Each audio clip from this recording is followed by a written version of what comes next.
ప్రస్తుతం team India points లేక, net run rate లేక అష్టకష్టాల్లో ఉంది. ఇలాంటి సమయంలో అత్యధిక పాయింట్లు, అత్యధిక రన్ రేట్స్ సాధించాలి.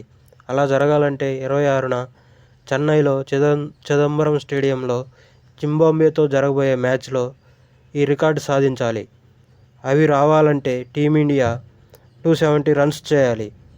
అదే బౌలింగ్లో అయితే జింబాబ్వేని 100 లోపే ఆలౌట్ చేయగలగాలి. మొదటి ఓవర్ హర్షదీప్ సింగ్ తన హై స్పీడ్ బౌలింగ్తో మొదటి ఓవర్లోనే వికెట్ తీయాలి. రెండో ఓవర్లో బుమ్రా 1 గానీ 2 వికెట్లు తీయాలి. అప్పుడు వాళ్ళది పవర్ ప్లే పోతుంది. మిడిల్ ఆర్డర్ బ్యాట్స్మెన్స్ వచ్చినా వికెట్లు కాపాడుకునే ప్రయత్నంలో ఉంటారు. ఈ సమయంలో కుల్దీప్ని దించాలి. కుల్దీప్కి 4, 6, 9 ఓవర్లలో బౌలింగ్ ఇస్తే ఎల్బీడబ్ల్యూ గానీ తన లెఫ్ట్ ఆర్మ్ స్పిన్తో వికెట్లు తీయగలుగుతాడు. దానితో జింబాబ్వే పూర్తిగా డల్ అవుతుంది. తరువాత అక్షర్ని, బుమ్రాని, వరుణ్ చక్రవర్తిని ప్రయోగిస్తే 12 ఓవర్లకే కుప్పకూలిపోతుంది. ఇండియా బ్యాటింగ్కి వస్తే ఓపెనర్స్ 5 ఓవర్ల వరకు పవర్ ప్లేని రణరంజకంగా నడపాలి. 5 ఓవర్లకి 70 స్కోర్ ఇవ్వగలగాలి.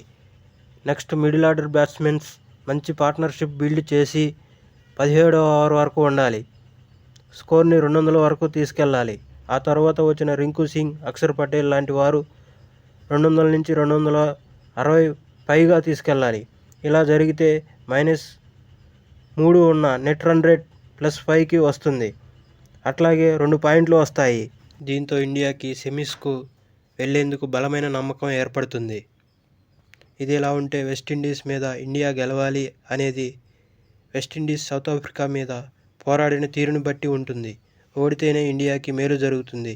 లేదంటే ఇండియా క్లిష్ట పరిస్థితుల్లో పోరాడాల్సి ఉంటుంది.